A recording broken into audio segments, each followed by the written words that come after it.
பூக்களை செடி கொடியின் பொருள் என்று நினைத்திருந்தேன். பூவை உன்னை பார்த்த பின்னே பூக்களின் மொழி அறிந்த.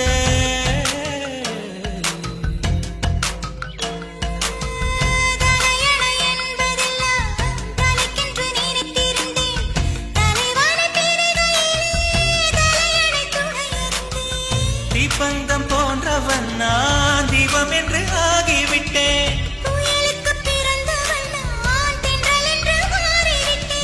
கருங்கலை போன்றவன் நான் கற்பூரமாகிவிட்டேன். பூக்களை செடி கொடி